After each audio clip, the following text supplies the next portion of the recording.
Hey guys, Coach Jan here. I shot a video with Zoe last week that people asked me to reshoot with better light. So this is about the drilling palm on the 4-move Wu style push hands drill. One of the most important push hands drills, if not the most important push hands drill that I've ever experienced. So here we go. We're gonna start out with the 4 moves. Autumn's gonna start here with a push. She's gonna do the double arm push, and then she's gonna come over and drill on my chest. So this moment right here, the palm on the chest, is the reason we're shooting this video. So I have my hand up here, almost like a Shaolin monk, right here, connecting behind her wrist. And she's brushing me, and then I'm pushing, and she's redirecting 1, and then 2. My palm is on her chest. I'm brushing her belly to remind her to sink and sit. She should be picking up this toe, and that's gonna, when you pick up that toe, it shifts more weight to the back leg. And then she's gonna push me double arm. She's got 2 arms here, as you can see. One on my forearm area, my bottom of my tricep elbow area, the other one on my wrist. It's kind of like a ward-off position. And I'm aiming right here for her elbow to redirect the elbow. Remember, always aim for the elbows when you're doing stand-up because it guides the entire body. You can control the body through the elbows. And push, 1, 2. Again, this video is about this moment right here. Generally, you roll that palm off. 1, 2, I roll it off.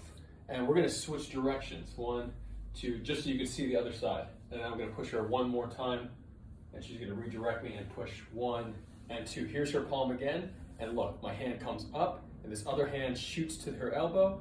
I go right to the airspace, and the elbow, and I make the connection. 1, 2, and she's gonna push me 1, and then 2 right here. So now there's multiple ways to deal with this. Next way, that standard way is that little omitofo, which is Buddha, means Buddha bless you, and 2 pressing and connect to my, there we go, and then 1 and 2. The next way to do it is here. So I'm coming up, the next way to do it, 1 and 2. 1, and the next way to do it is here. I'm gonna create this L shape. And this L shape arm right here, as she presses, is gonna come here. And rather than me use this palm to pull it off, I'm putting a hand over. 2, 1. So rather than using my omitofo Shaolin monk posture, I set up the move a little bit earlier and I came over. 1, 2. Let's do a third push so I can show you from the other side of specifically what I mean. Now push 1 and push 2. This is the normal way. Push 1 and push 2. And now here's the second variation. She pushes 1, look what I do. I load my hand, I let her elbow slide down to my elbow. That means I'm controlling her elbow with my forearm and elbow area. I have the same control, it's just changed from the position.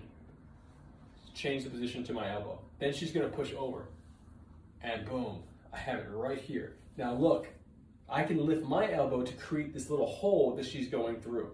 Super important because if you do any praying mantis, if you're aware of praying mantis kung fu, there's a lot of elbow technique and forearm, a lot of positioning your arms like this and connecting the opponent's arms and controlling their arms with this gentle structural lock. It's not a grab, it's a structural lock, which means you're creating pressure and counter pressure.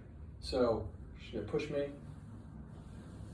Structural locks have pressure and counter pressure without doing anything, without grabbing.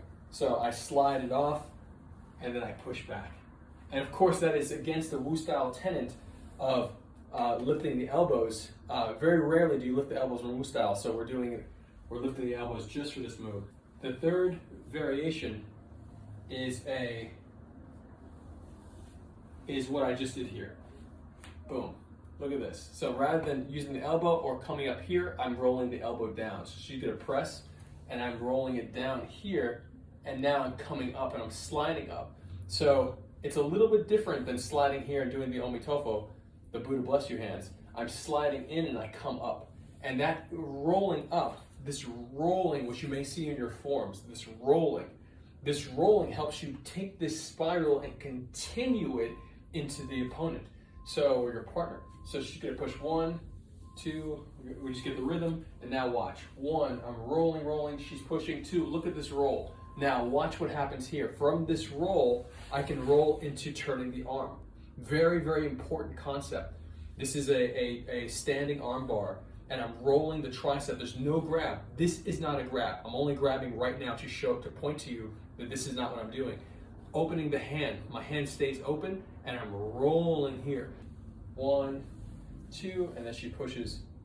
No, I'll push 1, 2. She pushes 1, 2. We switch directions, so you're gonna see it from the other side. She's pushing 1, 1, and then 2. Here it is. I've come up and in. It looks like I'm doing the Omitofo hand, but what I'm doing is I'm taking the other arm that's on the elbow, and I'm sliding. I'm making this little circular motion, going up and down. And it's not just in my arms, it's actually connected to the breath, the hips, and the waist, all that working in tandem, all those circles. And so 3 variations.